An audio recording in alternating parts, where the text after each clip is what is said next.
हिंदी साहित्य संपूर्ण घटना चक्र क्विक रिवीजन विद आरती शर्मा। दोस्तों, आपको मेरा चैनल पसंद आए तो इसे लाइक करें, शेयर करें, सब्सक्राइब करें। साथ ही साथ मेरे वीडियोस के अगले नोटिफिकेशंस को पाने के लिए बेल आइकन को प्रेस करें। दोस्तों, आज हम करेंगे घटना चक्र का पार्ट 264 यानी 264। तो चलिए देखते हैं अपने अगले प्रश्न। ध्यान दें दोस्तों, गौर करें दोस्तों। इलियट का मूर्त विधान भारतीय काव्य शास्त्र के किस तत्व से तुलनीय है? एक बार फिर से सुने। इलियट का मूर्त विधान भारतीय काव्य शास्त्र के किस तत्व से तुलनीय है? तो यहाँ पर बात हो रही है टी.एस. इलियट की। ठीक है, ये कौन है? पाश्चात्य कवि हैं। ठीक है, आचार्य। तो ध्यान दें, इनके मूर्त विधान की तुलना किससे की जा रही है? तो ध्यान दें, भारतीय काव्य शास्त्र के किसी तत्व से तुलना की जा रही है। ठीक है, तो वह तत्व क्या है? तो ध्यान दें, ऑप्शन सी, विभावन व्यापार। इलियट का मूर्त विधान भारतीय काव्य शास्त्र के विभावन व्यापार से तुलनीय है। ऑप्शन सी सही उत्तर। देखते हैं व्याख्या। गौर करें, इलियट ने अपने बहुचर्चित निबंध हैमलेट एंड हिज प्रॉब्लम्स, क्या नाम है? इलियट का बहुचर्चित निबंध है जिसका, तो ध्यान दें, हैमलेट एंड हिज प्रॉब्लम्स। ठीक है, ये इलियट का बहुचर्चित निबंध है। इसमें मूर्त विधान की व्याख्या एवं प्रतिपादन किया है।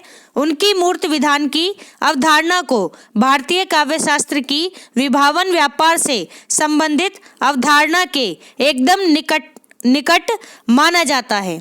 ठीक है, तो एक बार फिर से सुने। टी.एस. इलियट की मूर्त विधान की जो अवधारणा है उसको भारतीय काव्य शास्त्र की विभावन व्यापार से संबंधित अवधारणा के एकदम निकट यानी पास माना जाता है। मूलतः यह प्रक्रिया अमूर्त के मूर्त, ध्यान से सुनना, अमूर्त के मूर्त अथवा वैयक्तिक के निर्वैयक्तिक में रूपांतरण की प्रक्रिया है। ठीक है, मूलतः यह प्रक्रिया अमूर्त के मूर्त अथवा वैयक्तिक के निर्वैयक्तिक में रूपांतरण की प्रक्रिया है। ठीक है, अगला प्रश्न देखते हैं। अगला प्रश्न है, गौर करें, साधारणीकरण की सही व्याख्या क्या है? तो साधारणीकरण की व्याख्या पूछी जा रही है। देखते हैं ऑप्शन ए, जब कोई भी पाठक किसी साधारण काव्य या साधारण नाटक का रसास्वादन करे तब यह क्रिया साधारणीकरण कहलाती है। ठीक है, क्या कह रहे हैं? जब कोई भी पाठक किसी साधारण काव्य या साधारण नाटक का रसास्वादन करे, ठीक है, तब यह क्रिया साधारणीकरण कहलाती है। ठीक, ऑप्शन बी, जब कोई पाठक किसी कृति को पढ़ते समय स्वयं को साधारण ही समझे तो यह क्रिया साधारणीकरण कहलाती है। ठीक है, दूसरा ऑप्शन ये है। तीसरा है, जब कोई पाठक या श्रोता किसी असाधारण व्यक्ति की तुलना या मूल्यांकन साधारण व्यक्ति को लेकर करता है तब उसे साधारणीकरण कहते हैं। ठीक है, यानी कह रहे हैं जब कोई पाठक या श्रोता किसी असाधारण व्यक्ति, ठीक, उसकी तुलना या मूल्यांकन किसी साधारण नॉर्मल व्यक्ति से करता है या नॉर्मल व्यक्ति को लेकर करता है तब उसे साधारणीकरण कहते हैं। ठीक, तीसरी तो ये व्याख्या हो गई। चौथी देखते हैं, ऑप्शन डी, ध्यान दें, साधारणीकरण वह व्यापार है जिसके द्वारा काव्य सृष्टि में कवि निर्मित पात्र व्यक्ति विशेष न बनकर सामान्य बन जाता है। ठीक है, ऑप्शन डी क्या कह रहे हैं? साधारणीकरण वह व्यापार है जिसके द्वारा काव्य सृष्टि में कवि निर्मित यानी कवि द्वारा निर्मित पात्र व्यक्ति विशेष न बनकर क्या बन जाता है? सामान्य बन जाता है, उसे हम साधारणीकरण कहते हैं। तो सभी व्याख्याओं में से ऑप्शन डी की व्याख्या एकदम सही है। ठीक है, ध्यान रखें, ये शब्द याद रखें कि कवि निर्मित पात्र व्यक्ति विशेष न बनकर सामान्य बन जाता है। ठीक है, यानी व्यक्ति विशेष से सामान्य की ओर। ठीक है, इस बात का ध्यान रखें, ऑप्शन डी सही है। गौर करें व्याख्या पर, ध्यान देना। किसी काव्य का श्रोता या पाठक जिन विषयों को मन में लाकर रति, करुणा, क्रोध, उत्साह इत्यादि भावों तथा सौंदर्य, रहस्य, गांधीर्य आदि भावनाओं का अनुभव करता है, वे अकेले उसी के हृदय से संबंध रखने वाले नहीं होते, मनुष्य मात्र की भावात्मक सत्ता पर प्रभाव डालने वाले होते हैं। ठीक है, क्या कह रहे हैं कि किसी काव्य का श्रोता या पाठक जिन विषयों को मन में लाकर रति, करुणा, क्रोध, उत्साह इत्यादि भावों तथा सौंदर्य, रहस्य, गांधीर्य आदि भावनाओं का अनुभव करता है, यानी किसी रचना को पढ़कर कोई श्रोता या पाठक उसके मन में जो भाव, सौंदर्य, रहस्य, गांधीर्य इनको अनुभव करता है, वे अकेले उसी के हृदय से संबंध रखने वाले नहीं होते, मनुष्य मात्र की भावात्मक सत्ता पर प्रभाव डालने वाले होते हैं। ठीक है, यानी कि जैसे एक उदाहरण लें, आप कोई मूवी देखते हैं तो पूरी मूवी में नहीं रोते, लेकिन कुछ मूवी के पक्षी कह लें ऐसे आते हैं या कुछ ऐसे क्षण आते हैं कि आपके आंखों से आंसू आ जाते हैं, यानी कि कहीं ना कहीं आप खुद को, अपनी अनुभूतियों को मूवी के साथ कनेक्ट कर लेते हैं। समझ गए? और जैसे ही आप खुद को उसमें देखने लगते हैं मूवी में, ठीक है, खुद के जीवन को देखने लगते हैं, तो समझ लीजिए क्या होता है, वह साधारणीकरण है। ठीक है, इससे क्या होता है कि मनुष्य मात्र की भावात्मक सत्ता पर, भावात्मक जो आपकी भाव हैं, ठीक है, जो आपके भाव हैं उस पर प्रभाव पड़ता है। ठीक है, वही साधारणीकरण है। ठीक, उसी से उक्त काव्य को एक साथ पढ़ने या सुनने वाले सहस्रों मनुष्य उन्हीं भावों या भावनाओं का थोड़ा बहुत अनुभव कर सकते हैं। ये कह रहे हैं कि इसी तरह मान लीजिए कोई रचना है, ठीक, उसको एक साथ कई सारे लोग पढ़ रहे हैं, अलग अलग जगह से पढ़ रहे हैं, ठीक है, लेकिन अनुभूति लगभग उनकी एक जैसी हो रही है, वह उसी भावभूमि पर पहुंच रहे हैं जिस पर कोई एक व्यक्ति पढ़कर उस भावभूमि तक पहुंचा है। ठीक है, तो ये वही कह रहे हैं कि ध्यान से सुनना, उसी से उक्त काव्य को एक साथ पढ़ने या सुनने वाले सहस्र मनुष्य उन्हीं भावों या भावनाओं का थोड़ा बहुत अनुभव कर सकते हैं, जब तक किसी भाव का कोई विषय इस रूप में नहीं लाया जाता है कि वह सामान्यतः सबसे उसी भाव का आलंबन हो सके, तब तक उसने रसोद्धान का पूर्ण शक्ति नहीं आती। यानी कि ये कह रहे हैं कि कोई रचना, ठीक है, कोई रचना या कोई विषय इस रूप में नहीं लाता, भाव का कोई विषय इस रूप में नहीं लाया जाता कि वह सामान्यतः सबसे उसी भाव का आलंबन हो, तब तक उसने रसोद्धान की पूर्ण शक्ति नहीं आती। ठीक है, तो ये बात ध्यान रखेंगे। एक बार फिर से पढ़ लेते हैं व्याख्या को, ध्यान से सुनना दोस्तों, थोड़ी टफ लैंग्वेज हो सकती है ये। ठीक है, तो ये सिद्धांत एक तरह से, तो ध्यान दें।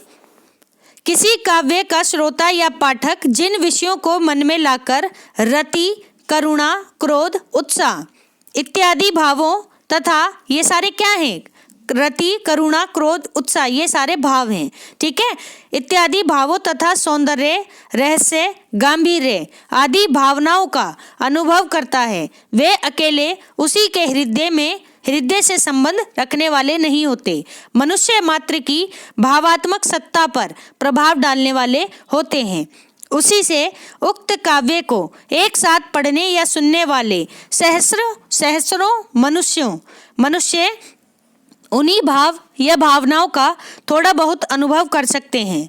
ठीक, जब तक किसी भाव का कोई विषय इस रूप में नहीं लाया जाता है कि वह सामान्यतः सबसे उसी भाव का आलंबन हो सके, सभी से उसी प्रकार के भाव का आलंबन हो सके, तब तक उसने यानी रचना ने यानी उस विषय ने रसोद्धान की पूर्ण शक्ति नहीं आती। ठीक है, देखते हैं आगे व्याख्या। तो यहाँ पर थोड़ा सा स्पेलिंग एरर लग रहा है, तो इसे ध्यान से समझें। क्या कह रहे हैं, तब तक उसमें यानी उस रचना में रसोद्योधान की पूर्ण शक्ति नहीं आती। इसी रूप में लाया जाना साधारणीकरण कहलाता है। ठीक है, यह सिद्धांत यह घोषित करता है। तो साधारणीकरण क्या है, एक सिद्धांत है जो ये बताता है कि सच्चा कवि वही है, ध्यान से सुनना, सच्चा कवि वही है जिसे लोक हृदय की पहचान हो, जो अनेक विशेषताओं और विचित्रताओं के बीच मनुष्य जाति के सामान्य हृदय को देख सके। ठीक है, ये कह रहे हैं कि सच्चा कवि वही है जिसे लोक हृदय की पहचान हो। ठीक है, यानी कि न केवल एक किसी मनुष्य के हृदय की बल्कि पूरे लोक हृदय की बात हो रही है।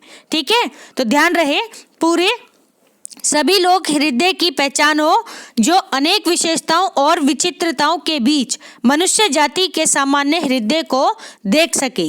इसी लोक हृदय में हृदय के लीन होने की दशा का नाम रस दशा है।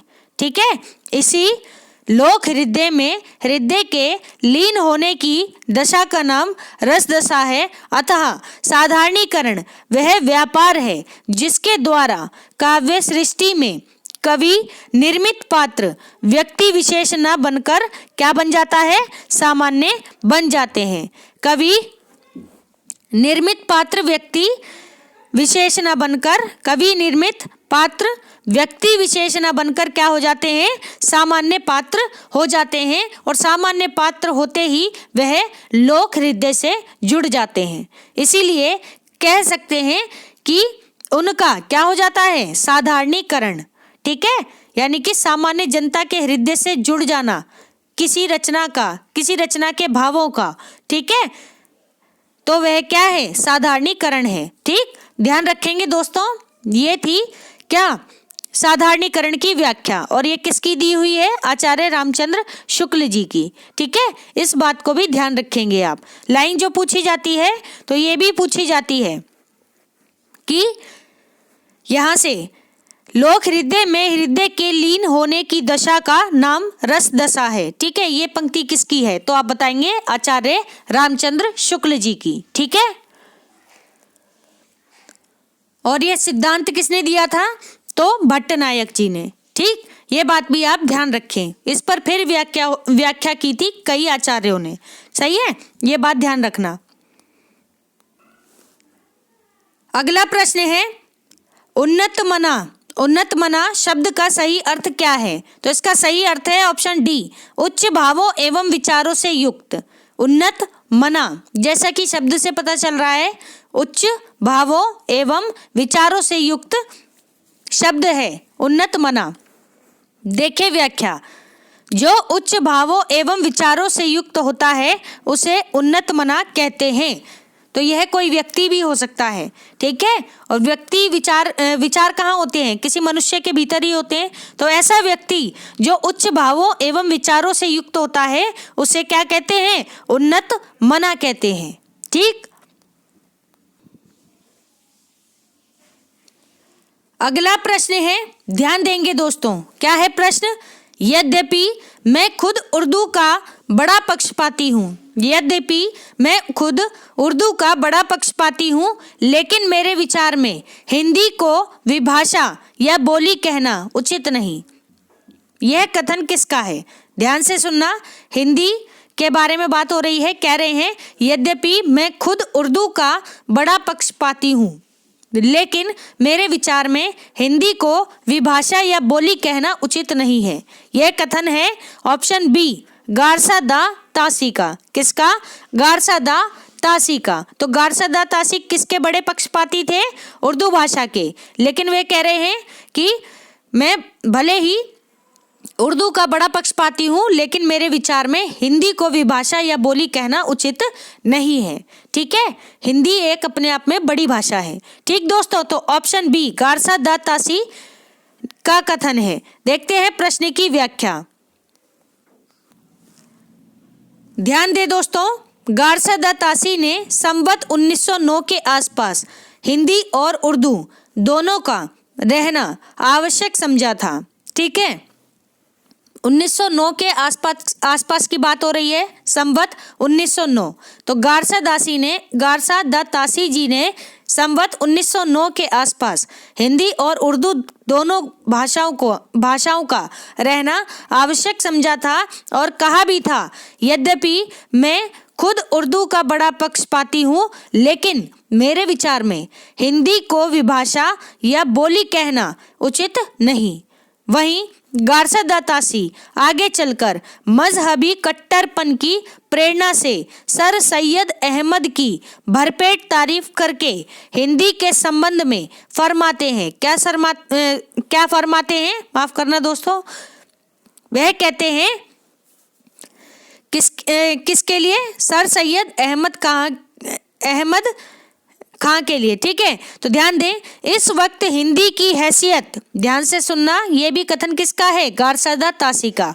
इस वक्त हिंदी की हैसियत भी एक बोली की सी रह गई है जो हर गांव में अलग अलग ढंग से बोली जाती है। ठीक है, इस वक्त हिंदी की हैसियत भी एक बोली की सी रह गई है जो हर गांव में अलग अलग ढंग से बोली जाती है। ठीक है, तो गारसा तासी ने मजहबी कट्टरपन की प्रेरणा से सर सैयद अहमद की भरपेट तारीफ इस वाक्य से की हिंदी के संबंध में। ठीक है, तो ध्यान रखेंगे, तो ये बहुत ही इंपॉर्टेंट बात है, नाम याद रखें दोस्तों, गारसा द तासी। और ये भी याद रखें कि यह उर्दू भाषा के बहुत ही बड़े पक्षपाती रहे हैं, लेकिन इन्होंने उर्दू के साथ साथ हिंदी का भी महत्व समझा है, उसकी उपेक्षा नहीं की है। ठीक है, अगला प्रश्न है, ध्यान देना दोस्तों, हिंदी का ऐसा कौन निबंधकार है जिनके ध्यान में लिखते समय बाण और दंडी रहा करते थे। बाण और दंडी आचार्यों की बात हो रही है ये। ठीक है, तो हिंदी का ऐसा कौन सा निबंधकार है, ठीक है, जो हमेशा जब भी कुछ लिखते थे तो जिनके ध्यान में बाण और दंडी रहा करते थे। तो ऑप्शन सी, गोविंद नारायण मिश्र जी। गोविंद नारायण मिश्र जी हिंदी के ऐसे निबंधकार हैं जिनके ध्यान में हमेशा लिखते समय बाण और दंडी आचार्य रहा करते थे। ऑप्शन सी सही उत्तर। देखते हैं प्रश्न की व्याख्या, गौर करेंगे दोस्तों। गोविंद नारायण मिश्र यद्यपि हिंदी के बहुत पुराने लेखकों में से एक थे, पर उस पुराने समय में वे अपने फुफेरे भाई, कौन से फुफेरे भाई, पंडित सदानंद मिश्र जी। ठीक है, तो गोविंद नारायण मिश्र जी के फुफेरे भाई थे पंडित सदानंद मिश्र जी। इनके सार सुधा निधि पत्र में कुछ सामयिक और कुछ साहित्यिक लेख ही लिखा करते थे। क्या था, ध्यान दें, जो गोविंद नारायण मिश्र जी थे वे अपने फुफेरे भाई पंडित सदानंद मिश्र के सार सुधा निधि पत्र, तो पंडित सदानंद मिश्र जी का एक पत्र था सार सुधा निधि पत्र, इसमें कुछ सामयिक और कुछ साहित्यिक लेख ही लिखा करते थे जो पुस्तकाकार छपकर स्थायी साहित्य में परिगणित न हो सके। ठीक है, जो पुस्तकाकार छपकर स्थायी साहित्य में परिगणित न हो सके। इनकी लेख शैली का पता इनके सम्मेलन के भाषण और कवि और चित्रकार नामक लेखक से लगता है। ठीक है, तो गोविंद नारायण मिश्र जी की लेखन शैली, इसका पता कहाँ से लगता है, इनके सम्मेलनों के जो भाषण है, सम्मेलन में जो ये भाषण देते थे उनसे, और कवि और चित्रकार नामक इनके लेख से पता चलता है। ठीक है, गद्य के संबंध में ध्यान देना, गद्य के संबंध में इनकी धारणा प्राचीन गद्य काव्य की सी थी। कैसी थी, प्राचीन गद्य काव्य की सी थी। लिखते समय, ध्यान देना, लिखते समय बाण और दंडी इनके ध्यान में रहा करते थे। ठीक है, तो इनकी गद्य के संबंध में धारणा कैसी थी, प्राचीन गद्य काव्य की सी थी। लिखते समय बाण और दंडी इनके ध्यान में रहते थे। इनके गद्य को समस्त अनुप्रास में गुथे शब्द गुच्छों का अटाला, क्या शब्द गुच्छों का अटाला कहा गया है। तो आपसे सीधा सीधा प्रश्न ये भी पूछा जा सकता है कि ध्यान से सुनना। किनके गद्य को समास अनुप्रास में गुथे शब्द गुच्छों का अटाला कहा गया है। तो शब्द गुच्छों का अटाला कहा गया है गोविंद नारायण मिश्र जी के गद्य को। ठीक है, बात ध्यान रखे दोस्तों। तो ऑप्शन कौन सा सही है इसका ऑप्शन देखते हैं। ऑप्शन सी सही उत्तर है। ठीक है, गोविंद नारायण मिश्र। ठीक, हिंदी के ऐसे निबंधकार हैं गोविंद नारायण मिश्र जी, जिनके ध्यान में लिखते समय बाण और दंडी रहा करते थे। तो ऑप्शन सी सही उत्तर। ठीक है, ध्यान रखेंगे दोस्तों।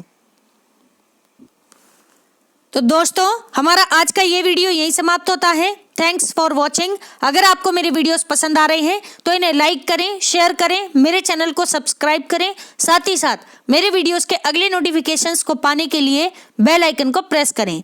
धन्यवाद दोस्तों।